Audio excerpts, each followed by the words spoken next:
సేవించిన ఎడల తమ దినములను క్షేమముగాను తమ సంవత్సరములను సుఖముగాను వెళ్ళపుచ్చగలరు.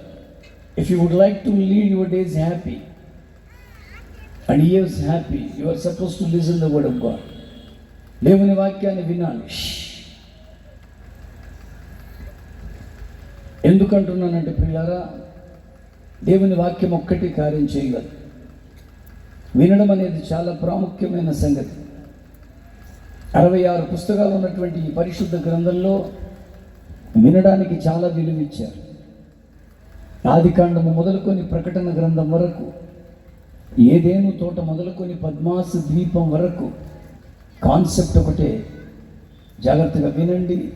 దేవుడు మీ కొరకు సిద్ధపరిచిన ప్రతి మేలు పొందండి. ఏదేను తోటలో ఆదామును అవ్వను పెట్టినప్పుడు దేవాది దేవుడు తన నోటి మాట వినమని చెప్పారు. కొంచెం ముందుకు చదివితే నిందారహితుడు నీతిపరుడైన నోవహును గనువని 120 సంవత్సరాలు దేవుడు మాట్లాడుతూ వచ్చారు. తర్వాత యూఫ్రటీస్, టైగ్రీస్ అనేటువంటి 2 నదుల మధ్య భాగమైన కల్దీల దేశానికి చెందిన ఉర్రన్న ప్రాంతం నుంచి అబ్రాము అని ఒక ఆయనను పిలిచి వారి ద్వారా దేవుడు మాట్లాడారు. అబ్రాము కుమారుడైన ఇస్సాకు ద్వారా దేవుడు మాట్లాడారు. ఇస్సాకు కుమారుడైన యాకోబు ద్వారా దేవుడు మాట్లాడారు. యాకోబు తనయుడైన యోసేపు ద్వారా దేవుడు మాట్లాడుతూనే వచ్చారు. భయంకరమైనటువంటి ఐగుప్తు దాసత్వంలో ఇరుక్కుబడిపోయిన ఇజ్రాయేలు జనాంగాన్ని విడిపించి నడిపించడానికి మోషేను నాయకునిగా చేసి మోషే ద్వారా దేవుడు మాట్లాడారు. మోషే తదనంతరం యెహోషువను నాయకుని చేశారు. వారి ద్వారా దేవుడు మాట్లాడుతూనే వచ్చారు. మించి ప్రియులారా, అద్భుతమైనటువంటి న్యాయాధిపతులను పంపించి వారి ద్వారా మాట్లాడారు. రాజుల ఆ కాలాన్ని మనం చూడగలిగాం. తర్వాత 17 మంది ప్రవక్తలు వచ్చారు. 5 పెద్దవాళ్ళు, 12 మంది చిన్నవాళ్ళని చరిత్ర చెప్పుంది. ఈ 17 మంది ప్రవక్తల ద్వారా దేవుడు మాట్లాడుతూనే ఉన్నాడు. పాత నిబంధనలో 39వ పుస్తకమైన చివరి ప్రవక్త అయిన మలాకి, నూతన నిబంధనలో 27 పుస్తకాలలో మొదటి పుస్తకమైన మత్తయి సువార్తకి మధ్యలో ఒకే ఒక్క కాగితం. ఆ కాగితానికి కాలం 400 సంవత్సరాలు. దానిని చీకటి కాలము అన్నారు, డార్క్ ఇయర్స్. నిశ్శబ్ద కాలము అన్నారు, సైలెంట్ పీరియడ్. ఆ కాలంలో దేవుడు మాట్లాడడం మానేశాడు. దేవోక్తి లేక జనులు కట్టులేక తిరుగుతున్న సందర్భంలో తిరిగి మానవ కోటితో మాట్లాడడానికి ఇష్టపడిన ఆ దేవుడే తన యొక్క దేవోక్తిని బాప్తిజం ఇస్తున్న యోహాను గారికి అందించారు. యోహాను గారు కాలము సంపూర్ణమైనది, దేవుని రాజ్యము సమీపించింది, మారు మనస్సు పొంది సువార్తను నమ్మండి అని ప్రకటిస్తున్నారు. ఎవరైతే దాని యందు విశ్వాసం ఉంచారో వారందరికీ బాప్తిజాలు ఇస్తున్నారు. అక్కడ ఉన్నటువంటి యూదుల మధ్యలో మీరందరూ ఎదురు చూస్తున్న మెస్సయ్య వచ్చారు, నా వెనక వచ్చేవాడు నాకంటే గొప్పవాడు, శక్తిమంతుడు, అతని చెప్పుల ఓర విప్పుటకు కూడా నేను యోగ్యుడను గాను, ఇదిగో లోక పాపములను మోసుకొని పోవు దేవుని గొర్రెపిల్ల ఇతడే అని యేసును గురించి మార్గము సరళము చేసి స్వయాన యేసు ప్రభుల వారికే బాప్తిజం ఇచ్చారు. ఆ తర్వాత ఆయన స్వయం కృతాపరాధము వలన జైలు పాలైపోయారు. అప్పుడు దేవుని యొక్క కార్యం ఆగింది. ఈ సువార్త పరిచర్య కొనసాగించడానికి దేవుడు తన యొక్క దేవోక్తిని తన ప్రియకుమారుడు, ఏకైక కుమారుడు, జనితైక కుమారుడైన యేసుక్రీస్తు వారికి అందించారు. అక్కడి నుంచి వారు సువార్త చేయడం ప్రారంభించారు. ఆ క్రీస్తుతో సువార్తలో అనుభవాన్ని గడించిన 4 సువార్తలు రాశారు. దేవుని మాట వినడంలోని శ్రేష్టత. అంత మాత్రమే కాదు, హింసకుడను, దూషకుడను, హానికరుడను అని తనంతట తానే పేరు పెట్టుకున్న ఒక మత ఛాందసుడు, మత పిచ్చోడు, ఒక్క మాటలో చెప్పాలంటే మత ఉన్మాది, క్రీస్తును కలిగి ఉన్న వారిని ఓచకోత కోస్తూ మతపరమైన విషయాల్లో విస్తారంగా ఆలోచిస్తూ తనను తాను డిస్టర్బ్ చేసుకొని అనేక మందిని ఇబ్బంది పాలు చేసే ఒక మనస్తత్వం కలిగిన వ్యక్తి. దమస్కు మార్గములో అక్కడున్న క్రైస్తవులను కూడా ఇబ్బంది పాలు చేయాలని, అక్కడున్న క్రీస్తు శిష్యులను విసిగించాలని వారు ప్రయాణం తీసుకొని వెళుతూ ఉండగా గొప్ప వెలుగులో దర్శించి గుర్రం మీద నుంచి పడగొట్టి 3 దినములు అన్నపానములు లేకుండా చేసి అననీయ అన్నటువంటి ఒక భక్తుని ద్వారా బాప్తిజమం ఇప్పించి భోజనం పెట్టించి కళ్ళకు కట్టిన పొరలను ఓడగొట్టించి దమస్కులో సేవకు ప్రతిష్ఠిస్తే కొత్త నిబంధన 27 పుస్తకాలలో 14 పుస్తకాలు అనగా సగం పుస్తకాలకు పైగా రాసింది ఆయనే అపోస్తలుడైన పౌలు. యాకోబు రాసిన పత్రికలో అలాగే పేతురు రాసిన 2 పత్రికల్లో, యోహాను రాసిన 3 పత్రికల్లో, చిన్న పత్రికైన యూదా చివరి గ్రంథమైన ప్రకటన గ్రంథం అంటుంది, ఆత్మ సంగములతో చెప్పుచున్న మాట చెవి గలవాడు వినుగాక. ఎక్కడ ఆదికాండం, ఎక్కడ ప్రకటన గ్రంథం, ఎక్కడ ఏదేను తోట, ఎక్కడ పద్మాసు దీపం. దేవుడు మాట్లాడుతూనే ఉన్నాడండి, మనమే అర్థం చేసుకోలేకపోతున్నాం. అందుకనే సుమతి అన్న ఆయన ఒక మాట అన్నారు, వినదగునెవ్వరు చెప్పిన వినినంతన వేగపడక వివరింపదగున్. కంగారు పడిపోకండి, వినేసి ఏవోయ్ అని ఆలోచించాలి. వివరింపదగున్ అందరూ చెప్తారు, నాకు చెప్తారు. కంగారు పడిపోకండి. నన్ను ఎలా కంగారు పడిపోతామంటే, నేను మధ్యాహ్నం ఒకరితో మాట్లాడుతున్నప్పుడు పాప ఆవిడ నమ్మకంగా చర్చికి రావడం మొదలుపెట్టారు. విచిత్రం ఏమిటంటే, ఇలా చర్చికి వస్తున్నప్పుడే అంతకు ముందు చేస్తున్న భక్తిలో జ్వరం వచ్చిన ఫీలింగ్ ఉండదు, అంతకు ముందు చేసిన భక్తిలో నష్టం వచ్చిన ఫీలింగ్ ఉండదు, ఓడిపోయిన ఫీలింగ్ ఉండదు. చర్చిలోకి వచ్చిన తర్వాత జరిగేది ప్రతిదీ కూడా ఫీలింగే. ఆవిడికి జ్వరం వచ్చు, కరెక్ట్గా ఎవరో ఒకళ్ళు ఉంటారు, చర్చికి వెళ్ళడం వల్లే జ్వరం వచ్చు. అవునా? ఇంతకంటే కొంచెం ముదురు స్వభావం ఉంటారు. అందులో ఒక ఆవిడ వచ్చి, నువ్వు చాలా భక్తి చేసేదానివి, ఇప్పుడు ఆ భక్తి వదిలిపెట్టేసావు కనుక ఇలా జరిగింది అని ఆవిడ మీదకి ఒక పూనకం వచ్చి నన్ను ఎందుకు వదిలేసావు అని అడుగుతుందంట. ఆవిడ భయం వేసేసి చర్చికి వెళ్ళడం అనేసి మళ్ళీ బొమ్మలన్నీ పెట్టుకొని ఆరాధిస్తుందట. ఆవిడ నాతో చెప్పారు. నేను మళ్ళీ చెప్తున్నాను, భక్తి అంటే అది కాదు పిల్లలు. భక్తి ఒకవేళ అదే అయితే నేను ఎప్పటికీ యేసుప్రభుని తెలుసుకోకుండా ఉండిపోతున్నాను. నేను ఎప్పటికీ తెలుసుకోలేను. అందుకనే భక్తిని గురించి వినాలి. వినదగుని ఎవ్వరు చెప్పినా వినినంతనే వేగపడక. ఆవిడ కంగారు పడిపోయారు. ఆవిడ పూనకం వచ్చినవాడు అంటే నన్ను ఎందుకు వదిలిపెట్టిపోయావు అని అందట. ఆవిడ కంగారు పడిపోయాడు, అమ్మో దేవుడు బాధపడుతున్నాడు అని. నేను మళ్ళీ చెప్తున్నాను, ఇవన్నీ కూడా అపవాది కుట్రలోని భాగాలే. సత్యాన్ని మానవుడు తెలుసుకోకుండా, అందుకనే ఆ మాట అంటాడు, కని కళ్ళ నిజము తెలిసిన. కని కళ్ళ నిజము, కళ్ళేమిటో నిజమేంటో కానీ జాగ్రత్తగా ఆలోచించి తెలిసిన మనుజుడే పో నీతిపరుడు మహిళ సుమతి. ఈ సుమతి శతకంలో ఈ మాట అదే ఉంది. ఎవరు చెప్పినా వినండి, ఆవేశపడిపోకండి, కంగారు పడిపోకండి. ముఖ్యంగా ఏ విషయాల్లో మీరు కంగారు పడ్డా భక్తి విషయంలో కంగారు పడకండి. ఎందుకంటే భక్తి అనేది మానవులకి అత్యంత ప్రాముఖ్యమైన, ప్రాథమికమైన, ప్రాధాన్యమైన విషయం. అది ఇంకా చెప్పండి ప్రధానమైన విషయం. ఆ విషయంలో మీరు చాలా జాగ్రత్తగా ఉండాలి. కని కళ్ళ నిజము, కళ్ళేమిటో, సత్యమేమిటో, అసత్యమేమిటో తెలుసుకోండి. తెలుసుకొని దానిలో ప్రవర్తించువాడే నీతిపరుడు. ఈరోజు బైబిల్లో ఉన్నటువంటి ఈ భక్తి తత్వం మనుషుల్ని నీతిపరులుగా చేయడానికి వచ్చింది. ఎందుకంటే మనిషిలో నీతి లేదు. మనిషిలో నీతి లేదనే మాట మీరందరూ నా మాటలు వినాలి. రోమాపత్రిక నా మాటలు వినాలి అంటే బైబిల్ తీయండి అని అర్థం కాదు, వినండి.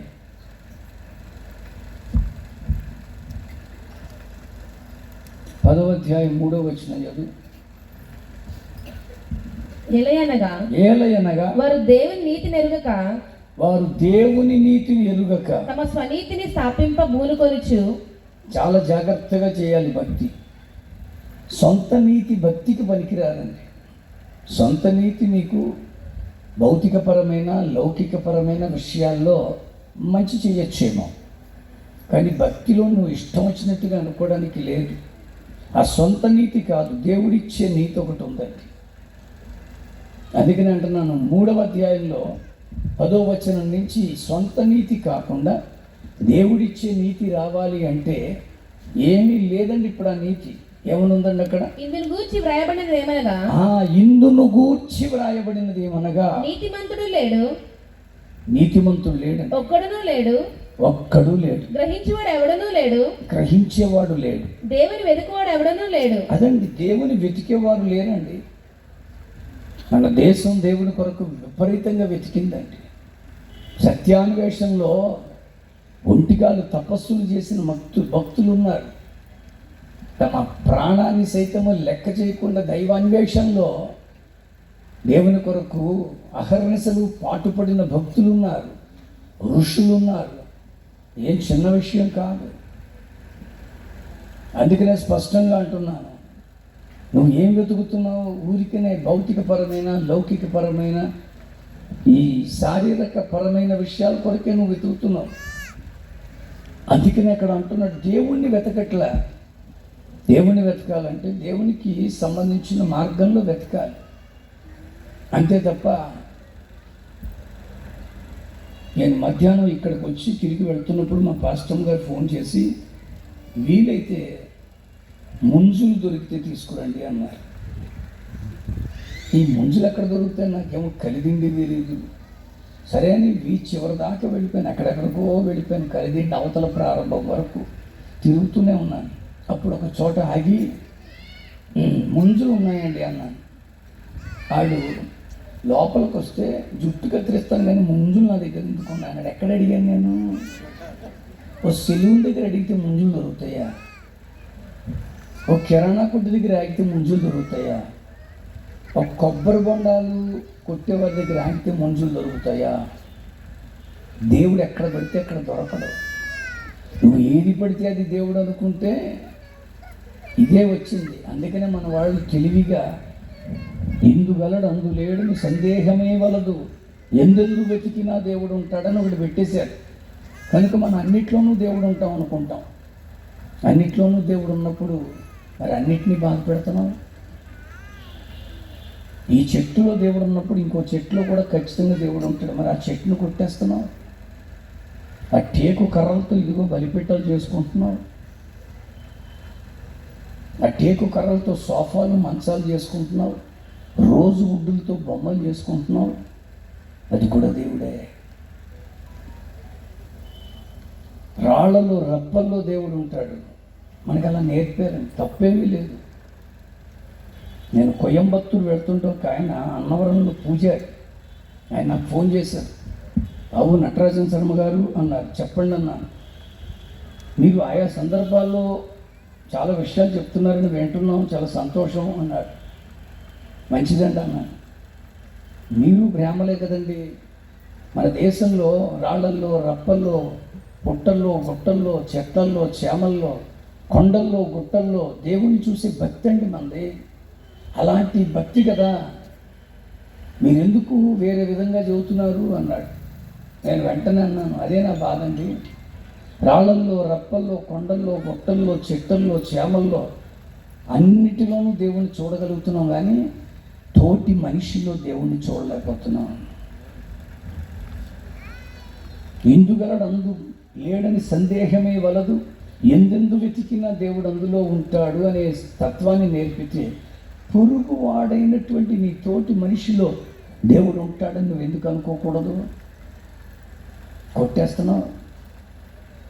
ఆ యేసుక్రీస్తుని చెప్తున్నందుకు ఒక కుర్రోడిని ఆ పట్టుకెళ్ళ పాంప్లెట్లు చింపించి, బైబిల్ని చింపించి, మోకాళ్ళు ఉండి కింద నాలుకతో నేల నాకించి, తలను మోపించి, ఏం సంతోషం అందులో? ఏ సంతోషం నీకు వస్తుంది మిత్రమా? ఆ చేసిన వాడు కూడా ఒక పనికిమాలినోడండి. నేను ఓపెన్గానే చెప్తున్నాను. ఎందుకు అలాగా? నీ చేత కాకపోతే సువార్త చేయడం మానే. సారీ అండి, నేను మిమ్మల్ని ఇబ్బంది పెట్టినందుకు క్షమించండి అని వెళ్ళిపో. వాడు చెప్పినట్టుగా అన్నీ చేసి, పైగా వాడు అనమన్న మాటలన్నీ అని, ఏమిటి భక్తి అని అడుగుతున్నాను నీ ప్రపంచాన్ని. అందరిలోనూ దేవుడు ఉన్నాడు అనేటువంటి భావన ఉన్నవాడు ఎవరు కూడా కించపరిచి మాట్లాడు, తప్పు చేయడు. అందరినీ గౌరవిస్తారు, అందరి భక్తి విధానాలు బైబిల్ అదే చెప్పింది. బైబిల్లో యెహోషువ అని ఒక ఆయన ఉన్నాడు. ఆయన ఎవరిని తిట్టలేదే, ఏ దేవుణ్ణి దూషించలేదే. ఆయన ఏమన్నాడో తెలుసా అండి? నేను యెహోవాను సేవించుట మీకు కీడని తోస్తే అద్దరిలోకి మీరు వెళ్ళిపోండి. అక్కడ మీ పితరులు ఆరాధించారు కదా దేవుణ్ణి, ఆయన ఆరాధించుకోండి. లేదు మీరు ఈ 6 తెగల పాళ్ళు ఉన్నారు కనుక ఇక్కడ ఎవరైనా దేవుడు ఉంటే వాళ్ళని ఆరాధించుకోండి.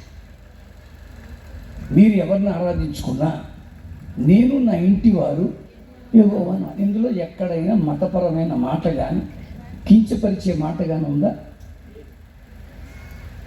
సరే, అదేదో పాత నిబంధనలో భక్తులు అంటే కొత్త నిబంధనలో కూడా పౌలు గారు మాట్లాడుతున్నప్పుడు చాలామంది అభ్యంతరపరిచి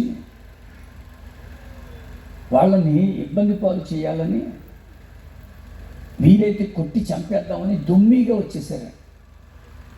అప్పుడు వారి మధ్యలో నుంచి కరణం గారు లేచి ఒక మంచి సాక్ష్యాన్ని చెప్తాడు పౌలు గురించి, అతని యొక్క తో ఉన్నటువంటి స్నేహితుల గురించి. ఏమన్నారో తెలుసా?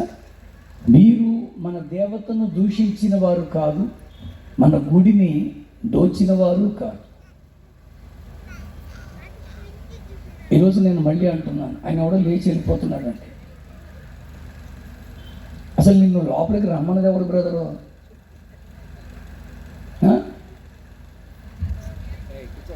మీరెవరైనా లేచి వెళ్ళిపోవాలంటే ఇప్పుడే వెళ్ళిపోండి.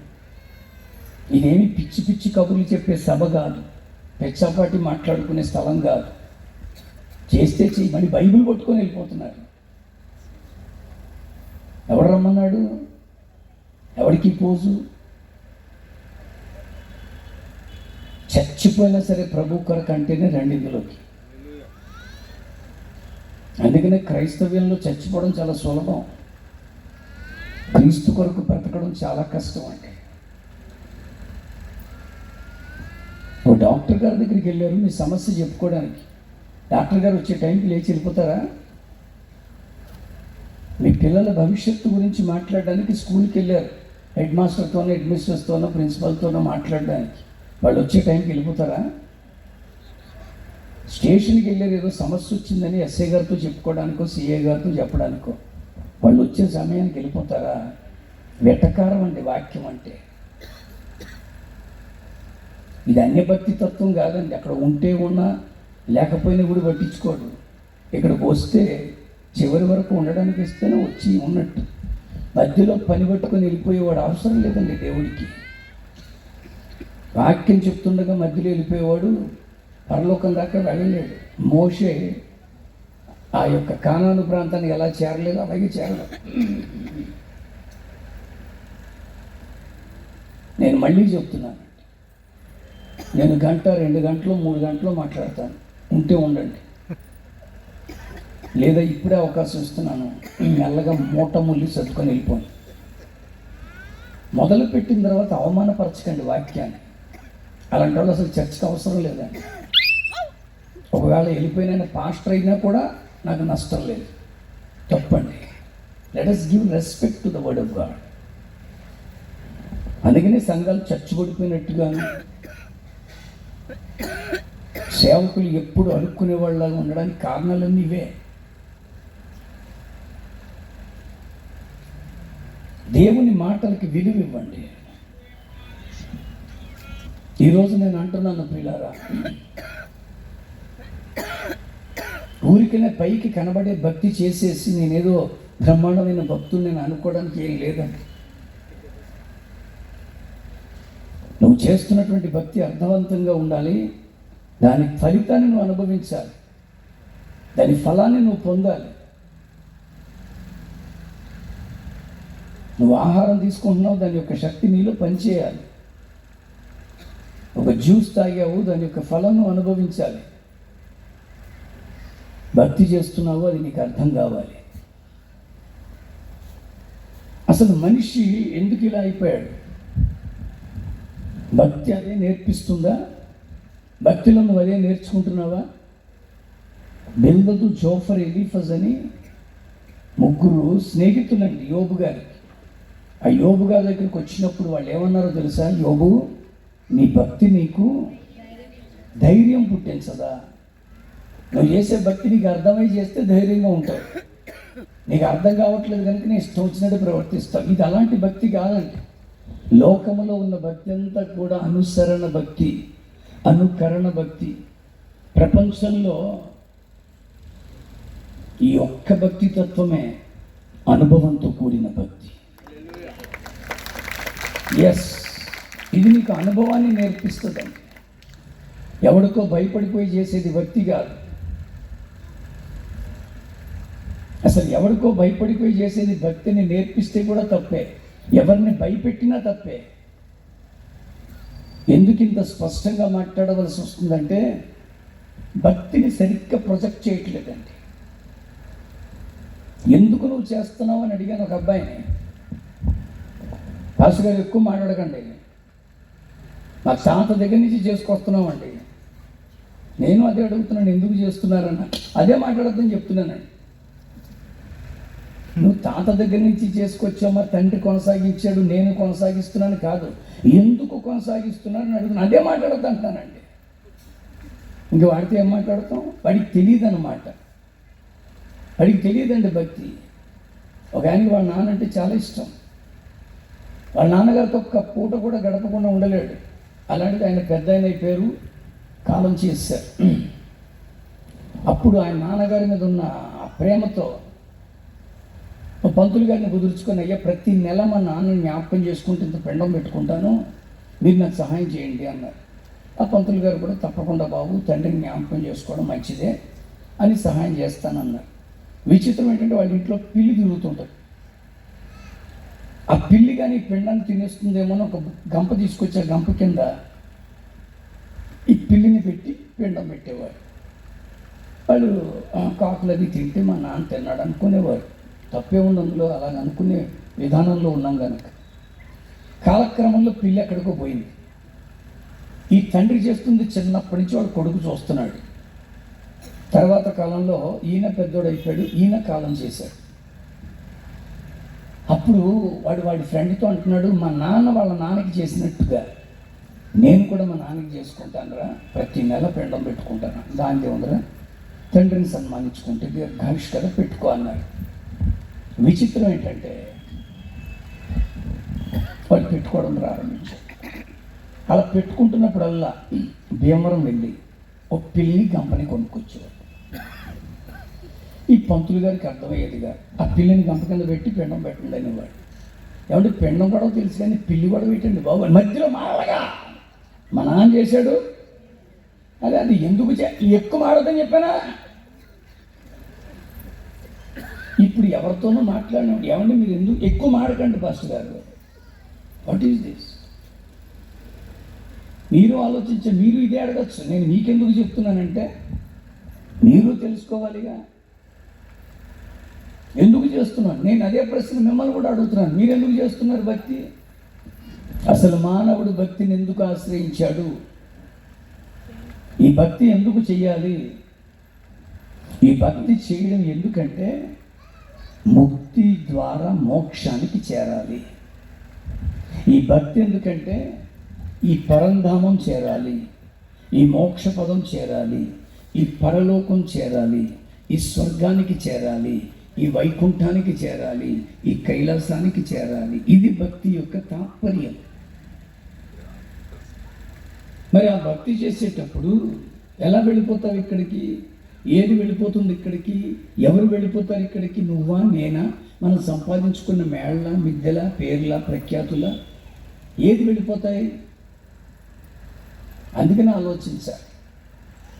నీ భక్తి నువ్వు చేస్తున్నప్పుడు నీకు అర్థం కాకపోతే ఎంత చేసినది వేస్టే. చాలామంది మేము ఒకప్పుడు యేసు ప్రభువులో ఉన్నాం, ఇప్పుడు మాజీ క్రిస్టియన్. నువ్వు మాజీ క్రిస్టియన్ కాదు, నువ్వు ఏం పేరు పెట్టుకున్నా నువ్వు అన్నిట్లోనూ మాజీయే. నేను ఇప్పటికీ చెప్తున్నాను, నాకు ఇది నచ్చలేదనుకోండి, నాకు దీనివల్ల లాభం లేదనుకోండి, నేను అనుకున్నట్టుగా అవ్వలేదనుకోండి, మళ్ళీ మామూలే. అందుకనే అంటున్నాను, లోకంలో ఉన్న భక్తి అనుకరణ భక్తి. ఎవరో చెప్తే చేస్తాం, ఎవరో చేస్తే చేస్తాం. ఇదొకటే అనుభవంతో చేయాలి. ఈ రాత్రి ఆ అనుభవం పొందాలి. అందుకనే స్పష్టంగా అంటున్నాను నేను, ఈరోజు నీవు ముందు నీ గురించి ఆలోచించుకో. ప్రతి ఒక్కరూ కూడా తమ బ్రతుకుని గురించి ఆలోచించండి. ఊరికినే మనం అందరం పుట్టేలేదండి. మన పుట్టుక వెనక దేవునికి చాలా ఆలోచన ఉంది. మనకు పుట్టిన బిడ్డల వెనక కూడా దేవుడికి చాలా ఆలోచన ఉంది. మీరు ఏది కూడా సింపుల్గా సరదాగా తీసుకొని నోరు ఉందని మాట్లాడకండి. నా కడుపుని చెడబుట్టేవాడిని నీ కడుపులో పెట్టాడంటే నువ్వెంత చెడదనుకో అలా అనసా. నీకు రాలేదు పెంచడం, నీకు రాలేదు బుద్ధిమతి చెప్పడం, నీకు రాలేదు ఎలాగ సంస్కారవంతమైన జీవితం జీవించాలని నేర్పడం. అందుకనే సండే స్కూల్. ఈరోజు మీ పిల్లల్ని సండే స్కూల్కి పంపిస్తే వాళ్ళు బ్రతుకులు అర్థం తెలుసుకుంటారండి. ఏదో మతాలు మార్చేస్తున్నారని ముద్రేసేసి పిల్లల్ని కూడా తీసుకురావట్లే. నా చిన్నప్పుడు నా కొడుకు ఇంత ఉన్నప్పుడు నాకు ఒక ఆవిడ అక్క అని అలవాటు, నా క్లాస్మేట్ తను. వాడి ఇంటికి వచ్చినప్పుడు అత్త మేము మీ కొరకు ప్రార్థన చేస్తున్నాం అన్నాడు. థ్యాంక్ యూ రే అన్నాడు. చిన్న పిల్లడు. అత్త నీకు బిడ్డలు లేరంటే కదా, పిల్లలు లేరంటే కదా, నేను ప్రార్థన చేస్తాను అత్త, దేవుడు పిల్లల్ని ఇస్తాడు. సరేరా సరే అని నన్ను పిలిచి ఏమిటిరా అది, ఏమిటని ఏర్పడం ఏమిటిరా అంటే, నేను ప్రార్థన చేస్తాను కదా. వాడు విన్నాడు, ఓహో అత్తకి పిల్లలు లేరు అనేది డాడీ ప్రార్థిస్తున్నాడు కనుక అత్తకి ఆ విషయాన్ని చెప్పడంలో తప్పే ఉంది. నువ్వు ఎలాగా ఇందులో పోయావు, నీ కొడుకును కూడా తీసుకెళ్ళిపోతున్నావా అందండి ఆవిడ. వాడు ప్రార్థన విన్నాడక్క, అందుకే నీ కొరకు అలా చేశాడు. మరి నీ చిన్న పిల్లలు ముద్దుగా ఉంటారు, పిల్లలు చిన్న పిల్లలు, వాళ్ళు 2 చేతులు ఎత్తారు హల్లెలూయా అంటే మురిసిపోయేవాళ్ళు ఎంతమంది ఉన్నారండి చెప్పరే. మరి వాళ్ళ భక్తిలో వాళ్ళు అదే చిన్న బిడ్డ గోవిందా అన్నాడు అనుకోండి, మురిసిపోయేవాళ్ళు కాదు వాళ్ళు మురిసిపోరా, వాళ్ళు మురిసిపోతారు. అక్క నీ భక్తిలో చిన్నప్పుడే వాడు ఏదైనా చిన్న మాట అంటే అమ్మో బలి అంటున్నాడే, జై శ్రీమన్నారాయణ అన్నాడు రా వీడు, భవిష్యత్తు బ్రహ్మాండంగా ఉంటుందా, అది హల్లెలూయా అంటే ఏడిపేటి. వాడు అది విన్నాడు కనుక వాడు అదన్నాడు. అప్పుడు నేను అన్నాను, తప్పక ప్రార్థన విని నీ కొరకు మేము ప్రార్థిస్తున్నామని గ్రహించి అక్క నీకు మంచి జరుగుద్ది అక్క అని మనసు పెట్టి చెప్పాడు. చిన్న పిల్లోడు అండి అప్పుడు, ఆల్మోస్ట్ ఇక్కడ ఆ పాప ఉందే, ఆ పాప అంత వయసులో ఆ మాట అన్నాడు. ఈరోజు నీ భక్తి నీకు ఏం నేర్పింది తప్ప అందులో. అందుకనే అంటున్నాను, నీ పుట్టుక విలువైంది, అది గుర్తించు. ముందు గొడవలు పడడానికి, గొడవలు పెట్టడానికి, లోకరీతిగా ఉన్నటువంటి దరిద్రం అంతా తెచ్చుకోవడానికి బతుకులు ఇవ్వలే. ప్రియ దేవుని బిడ్డలారా, చిన్నప్పుడు పిల్లలు చదువుకునేటప్పుడు ఎరేజర్ ఉంటుందండి. 1వ తారీఖు ఎల్కేజీ దగ్గర నుంచి ఎరేజర్ ఇస్తారు. LKG, UKG, first class, second class, almost 5th class వరకు ఎరేజర్ ఉంటుంది. 6th తర్వాత ఎరేజర్లు ఉండవు. నువ్వు తప్పు రాయకూడదనే నియమం నీకు రావాలి. చిన్నపిల్లలు కనుక వాళ్ళకి ఎరేజర్ ఇస్తారు. In case if you mistaken you can arise and rewrite, but after coming in to 6th class you should not. ఇప్పుడు మనం ఎదిగామండి, చిన్నపిల్లలు కనుక వాళ్ళు ఏమైనా అంటారు, ఏదైనా చేస్తారు. ఎదిగిన పిల్లలు కూడా ఆలోచన విధానాన్ని, నీ బ్రతుకును అర్థం చేసుకోలేకపోతున్నావు, నీ బ్రతుకున్న విలువ తెలుసుకోలేకపోతున్నావు. మీకు ఒక సత్యం చెప్తున్నాను, సైన్స్ ప్రకారంగా, గైనికల్గా, జెనెటికల్గా పురుషుని యొక్క వీర్యంలో లక్షల శుక్రకణాలు ఉంటాయండి. దేవుడి యొక్క ప్రణాళిక అది, దేవుని యొక్క ఆలోచన. ఆ శుక్రకణాలలో ఏదైతే అత్యంత వేగవంతంగా కదులుతుందో, కదిలి స్త్రీ నుంచి విడుదలైన శోణితంతో ఫలదీకరణం చెందుద్దో, అదే అండమై పిండమై మనం పుట్టాం. ఇది జగద్విదితమైన సత్యం. ఇందులో మతాలు కులాలు చూపించకండి, ఇది ఎక్కడైనా ఇదే ప్రాసెస్. కొంచెం ఆలోచన చేస్తే ఆ ప్రక్కనున్న శుక్రకణం నీకంటే వేగంగా కదులుంటే, ఒకవేళ అండంతో అది ఫలదీకరణం చెందుంటే, మీరు లేరు, నేను లేను, ఖచ్చితంగా మరొకరు ఎవరు ఉంటారు. కొంచెం ఆలోచించి ఎంత అద్భుతమైన బ్రతుకు ఇచ్చాడండి. నీ బ్రతుకు కొట్లాటలతోనూ నీ బ్రతుకు దరిద్రంగా మార్చుకోవడానికి దేవుడు ఇవ్వలే. బ్రతుకును నిర్వీర్యం చేసుకోవడానికి ఇవ్వలే. బతకడం చేతగాక ఆత్మను హత్య చేసుకోవడానికి ఇవ్వలే. ఇతరులను కించపరచడానికి ఇవ్వలే. గౌరవించు. నీ శరీరం వల్ల ఇతరులకు ఉపయోగపడుతుందా, సహాయపడు. పరోపకారార్థం ఇదం శరీరం. నీకు ఎందుకు ఇచ్చాడంటే ఈ శరీరం నీ వల్ల ఎవరికైనా ఉపయోగపడతావా? ఉపయోగపడు. నీ దగ్గర 4 డబ్బులు ఉన్నాయి, నా దగ్గర 4 డబ్బులు ఉన్నాయండి. అందువల్ల నేను మధ్యాహ్నం వెళుతూ చెరుకు రసం, కొబ్బరి నీళ్ళు కొనుక్కున్నాను. పాప ఆ స్త్రీ, ఆ పురుషుడు చాలా కష్టపడుతున్నారు. నేను ఆ కొబ్బరి లోపల ఉన్న గుంజు కూడా కావాలన్నానని అది కష్టం మీద అన్నీ కొట్టి తీసి అదన్నీ ఇస్తున్నారు. నాకే అనిపించింది వాళ్ళు అడిగిన దానికంటే ₹1 ఎక్కువ ఇవ్వాలని ఇచ్చాను. పైగా ఇంకోటి చెప్పున, వాళ్ళు భయంకరంగా రకరకాల బొట్లు పెట్టుకొని ఉన్నారండి. వాళ్ళు కొడుకున్నాడు అక్కడే. నువ్వేం చేస్తున్నావు అన్నాను. బీటెక్ చదువుతున్నానండి భీమవరంలో. కష్టపడుతున్నారండి భార్య భర్త, కొడుకుని చదివిస్తున్నారండి. మరి నువ్వు బాగా చదవరా, ప్రయోజకుడయ్యి నాన్న అమ్మ కష్టం తీర్చని చెప్పాను నేను. పరోపకారార్థం ఇదం శరీరం. మానవ సేవే మాధవ సేవ. నీకు మాధవుడు తెలుసు కానీ మానవుడు తెలియదు, అది బాధ. నీకు మాధవుడు ఒకడే తెలుసు. మాధవుడు అంటే శబ్దరత్నాకరంలో దేవుడు అని అర్థం అండి. నిజంగా నువ్వు మనిషిని ప్రేమించగలిగితే దాన్ని మించిన భక్తే లేదు తెలుసా. అదే చెప్పిందండి నీ బైబుల్. నీ పొరుగు వాణిని ప్రేమించు. నిన్ను వలే, how you love your self, love other people. నిన్ను వలే నీ పొరుగువాన్ని ప్రేమించు. ఇందులో మతం ఏముంది? అందుకనే చెప్తున్నానండి, ఈరోజు నీ భక్తి నీకు ఏం నేర్పిస్తుంది మిత్రమా? ఈ భక్తిని నువ్వు చేస్తున్నావే, అది నిన్ను మోక్షానికి చేర్చాలి.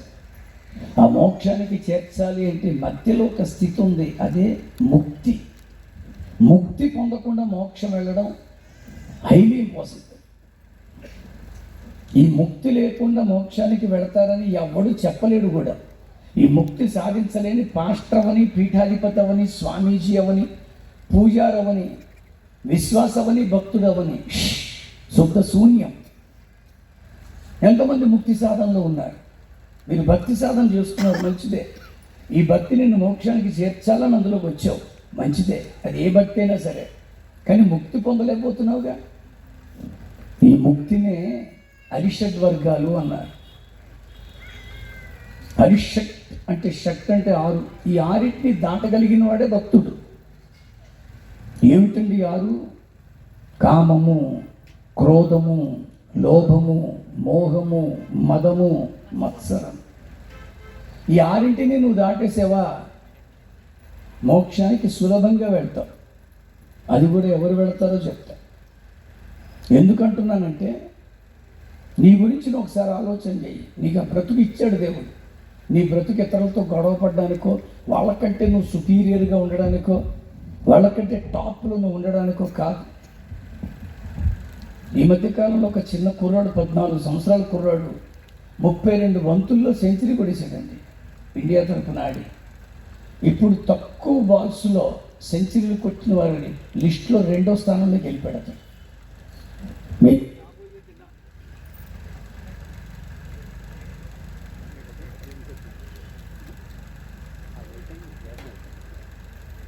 మేబీ రాబోయే దినాలలో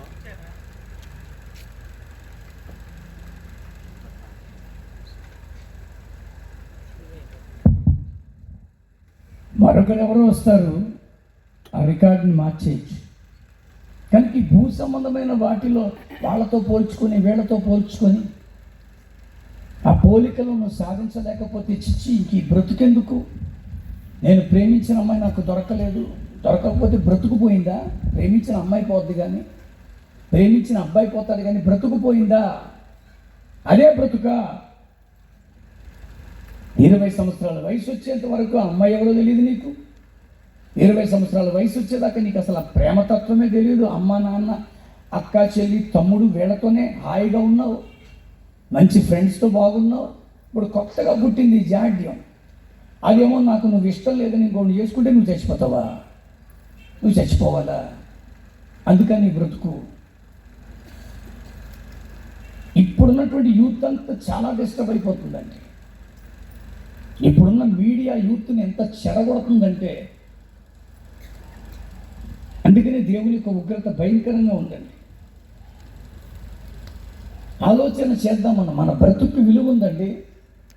12 గోత్రాన్ని ఏకఛత్రాధిపత్యంలో పరిపాలించిన మహారాజైన దావీదు ఒక సందర్భంలో అన్నాడు, నీవు నన్ను కలుగు చేసిన విధమును చూడగా నాకు భయమును ఆశ్చర్యమును కలుగుచున్నవి. అందరి బ్రతుకు అంతే. ముందు నీ బ్రతుకు విలువ చూసుకో. Why god has given this existence on earth. ఈ భూమి మీద నాకు ఎందుకు ఇచ్చాడు ఉనికి? అందుకే చెప్తున్నాను. రెండవదిగా దైవ సంకల్పాన్ని నువ్వు జ్ఞాపకం చేసుకోవాలి. దేవుని సంకల్పం ఏమిటి అసలు? ఈ భక్తిని ఆశ్రయించినటువంటి ఈ మానవుడు మోక్షానికి చేరాలంటే ఈ ముక్తి సాధన ద్వారా అని పెట్టిన దేవుడికి ఆలోచన ఏంటి? తిమోతికి రాసినటువంటి మొదటి పత్రిక 2వ అధ్యాయం 4లో అంటాడు, ఆయన అనగా దేవుడు మనుష్యులందరూ రక్షణ పొందాలి. ఇందులో భేదం లేదండి. మనిషి అనుకున్న ప్రతివాడికి వర్తించే మాట. మనుష్యులందరూ రక్షణ పొంది సత్యమును గూర్చిన అనుభవ జ్ఞానము కలిగి ఉండాలి అని ఇచ్చించుచున్నాడు. ఈరోజు ఆ అనుభవ జ్ఞానము నీకు నేర్పుతుంది తప్ప నేను మతం మారమని ఎవరు చెప్పారు? అసలు ఎవరు చెప్తున్నారు? ఒక శుభవార్త ముద్రించి దాన్ని ఇస్తే అది మత మార్పిడి పత్రమా? ఎవరు చెప్పారు? ఎవరు చెప్పారని ఈ మాటలు రెచ్చిపోతున్నారు? నీకు భక్తి ఆ దరిద్రాన్ని నేర్పింది.